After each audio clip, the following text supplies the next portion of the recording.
Have you ever felt that uncomfortable sensation of being dispensable? Perhaps it was when an app solved in seconds a problem that would take hours of your time, or when you discovered that an artificial intelligence can write texts, create art, or even diagnose diseases better than many professionals. This feeling isn't paranoia, it's intuition. Your brain is picking up something your rational mind still resists accepting. We are entering the era of mass human dispensability, and this is happening much faster than any previous revolution in human history. Millions of people around the world are beginning to realize that their skills, their jobs, their contributions to society may simply no longer be necessary. And what's most disturbing is that unlike past revolutions that created new types of work while destroying others, this revolution may simply not need human replacements. When we look at the history of technological transformations, we always find the same comforting pattern: Schumpeter's creative destruction in action. The Industrial Revolution eliminated manual artisanal work, but created factories that needed workers. Automation eliminated many factory jobs, but created the need for technicians, engineers, and service professionals. Each technological revolution destroyed one type of work, but created others. It was like a cosmic dance where humanity always found a new role to play in the transforming economy. This pattern gave us a false sense of security. The belief that there will always be something for humans to do, always a way to keep ourselves relevant and necessary. But the artificial intelligence revolution is fundamentally different from all previous ones. And the difference lies in a characteristic that never before existed in the history of technology: the ability to mimic and surpass human cognition in a generalized way. For the first time, we are not creating tools that amplify our physical capacities or that follow rigid algorithms programmed by us. We are creating entities that can learn, adapt, create, and even demonstrate something resembling intuition. And they are doing this not just in specific tasks, but across increasingly broad domains of human knowledge and creativity. Consider what happened to the radiology profession. For decades, radiologists represented the epitome of highly specialized medical expertise.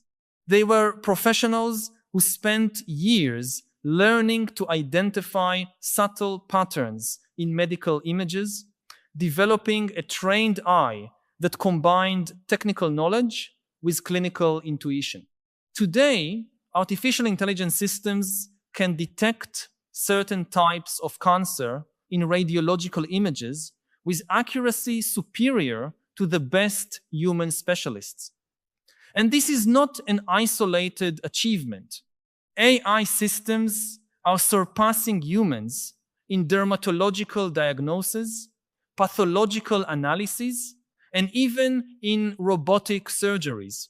What took decades for a doctor to develop can be replicated and surpassed by a machine in months of training. But medicine is just the tip of the iceberg.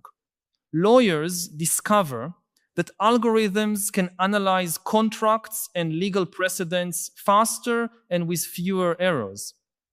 Journalists see their articles being written by automated systems. Teachers watch their classes being replaced by personalized artificial intelligence tutors. Artists contemplate works created by neural networks that rival in creativity and technique. Even psychologists and therapists are seeing the emergence of therapeutic chatbots that many users consider more empathetic and available than human professionals. The speed of this transformation is dizzying.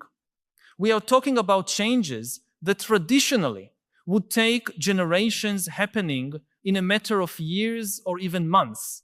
And unlike previous revolutions, this one is not creating massive new categories of human work. It is simply eliminating the need for human intermediaries in a growing number of cognitive tasks. It's as if humanity had spent millions of years developing its intellectual capacities only to discover that a superior form of intelligence can be artificially created and infinitely replicated. What makes this situation even more disconcerting is that the replacement is not happening at the edges of society, starting with the least skilled jobs. It is happening simultaneously at all levels of the professional hierarchy. Truck drivers and surgeons, accountants and artists, all are seeing their functions being automated or enhanced in ways that question their fundamental necessity. This breaks our traditional narrative about education and training as protection against obsolescence. We always believed that the more education, the more job security. But now we discover that precisely the most cognitive and creative jobs, those that require years of education, may be the most vulnerable to intelligent automation. Think of the irony.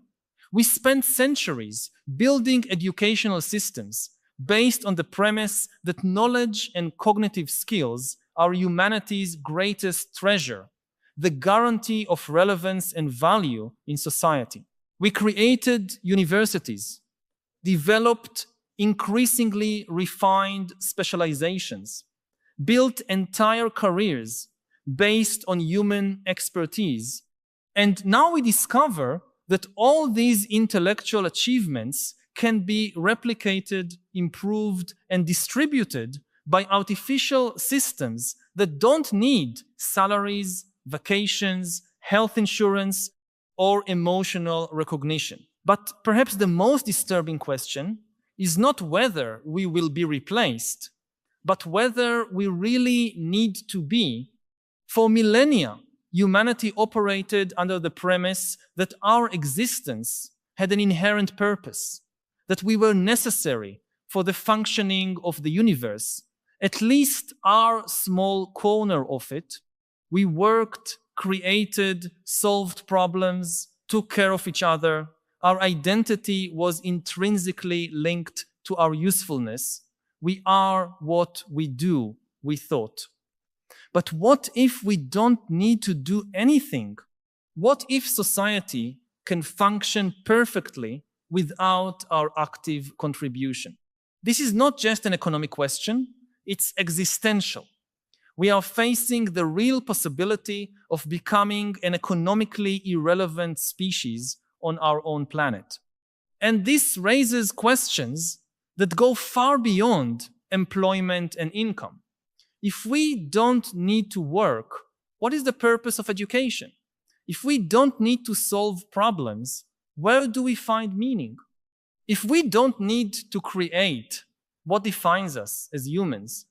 We are walking toward a future where humanity may become a kind of retired species maintained by automated systems, but without a clear function in the world it created.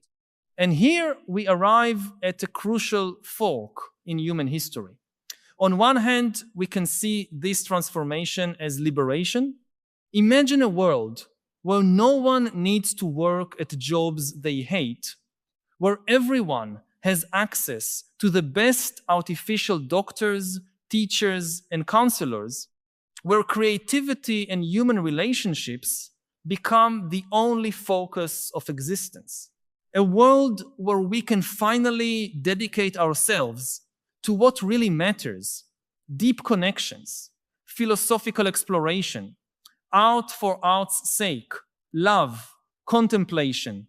It would be the realization of every society's utopian dream: freedom from necessity.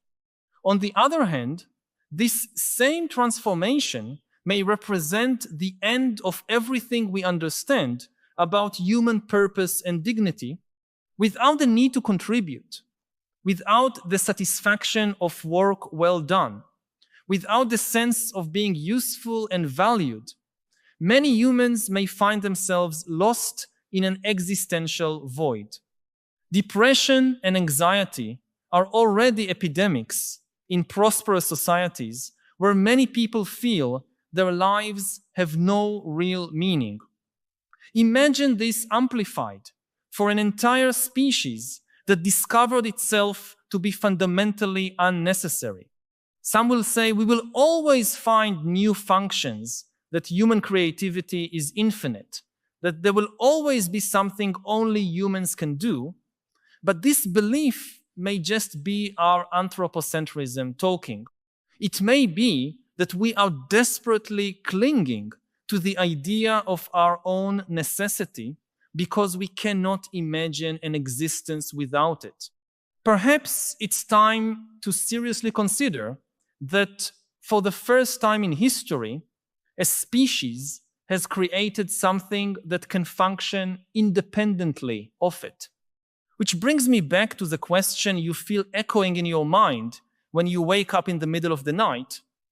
Do they really need you, your company, your society, perhaps even your family? How long will it take until an artificial system can do everything you do, only better, faster, and without complaints? And when that moment comes, not just for you, but for billions of people simultaneously, what kind of world will we be creating? This is not a distant or theoretical question. It is happening now, around you, at an accelerated pace. Each passing day, one more human function becomes automatable, one more expertise becomes replicable, and unlike previous revolutions that took generations to complete, this one may transform human civilization in a matter of decades. I want to pause for a moment to ask you directly, have you ever felt like you're competing with a machine for your own value? That feeling that you need to constantly prove you're still necessary, that you still have something unique to offer? I know we often keep these concerns to ourselves, perhaps for fear of seeming paranoid or insecure. But your concerns are valid and shared by millions of people. If this fear resonates with you, share your experience in the comments. It can be as simple as writing, "I feel like I'm competing with technology," when your honesty can help others realize they are not alone in this existential anxiety that defines our era. Perhaps the question is not whether we will be replaced, but how we will redefine what it means to be human in an age when our traditional utility is disappearing.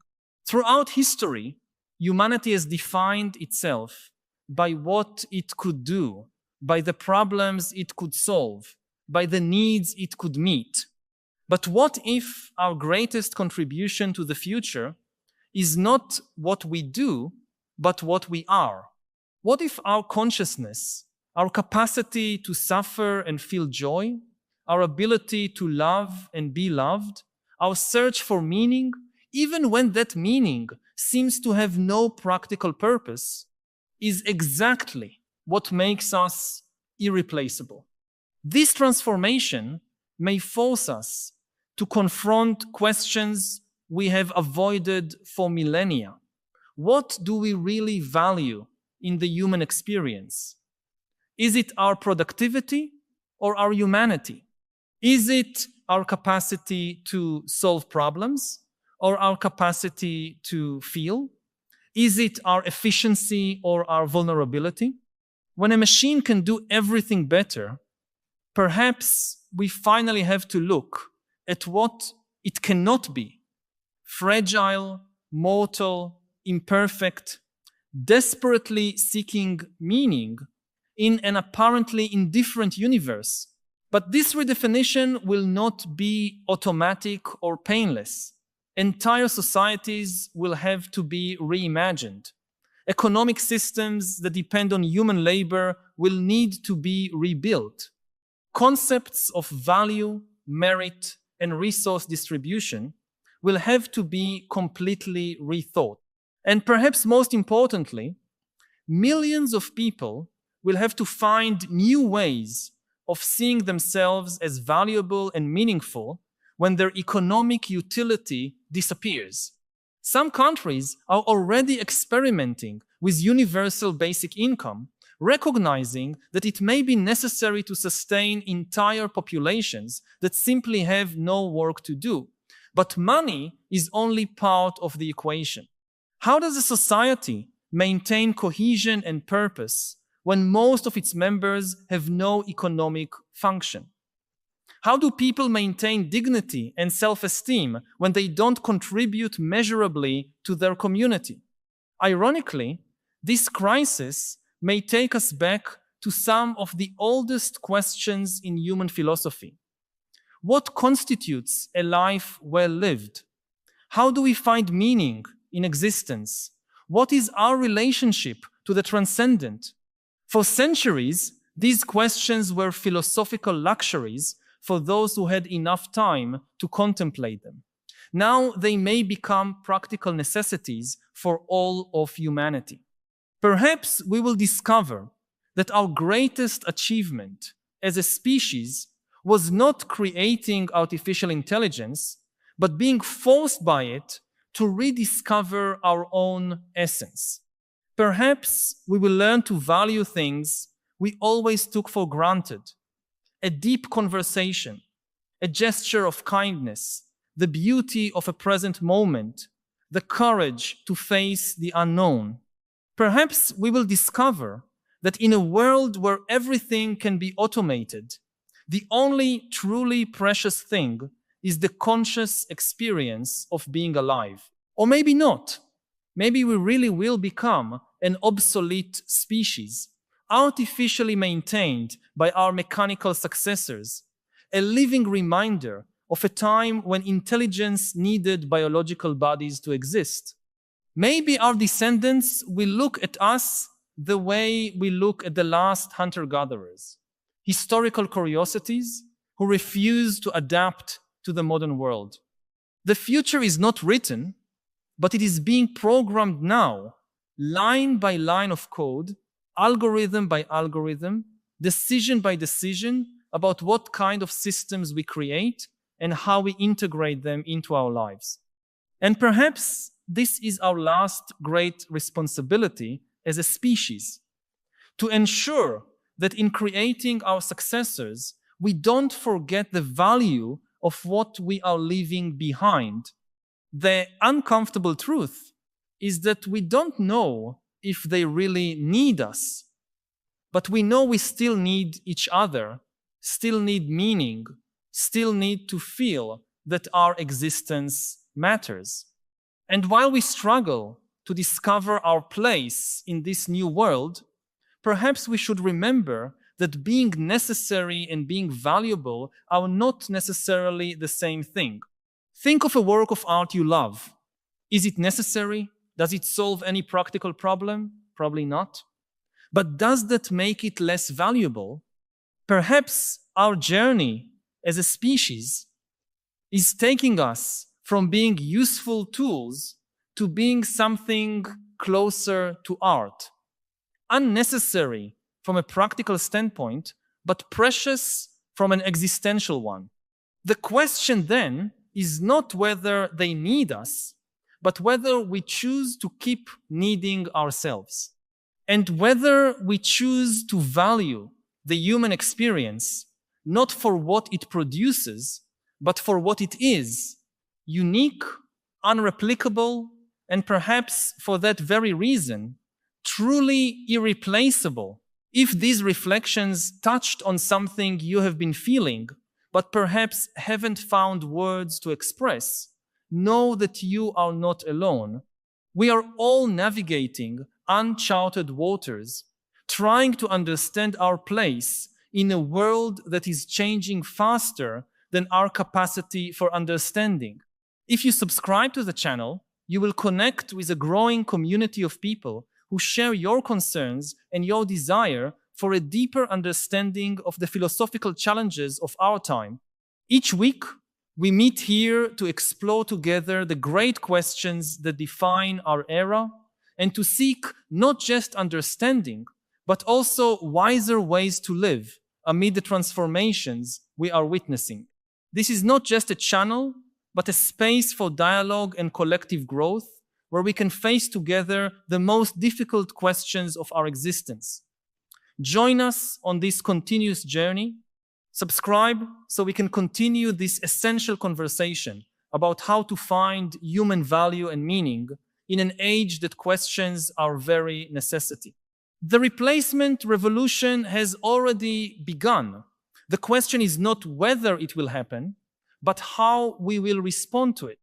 And perhaps, just perhaps, our response to that question will be exactly what makes us truly irreplaceable. We cannot predict what will be the next stage of human evolution because it depends on the decisions that we make, all of us make, in the coming years. We now have powers almost like divine powers, like the powers of the gods. We can create completely new life forms, we can change ourselves, we can change our bodies, we can change our minds, but the same powers could also destroy us or destroy the whole world. I can't predict what we will do with our powers because it depends on us, on all of us, on the decisions we make. I hope that people will make responsible decisions.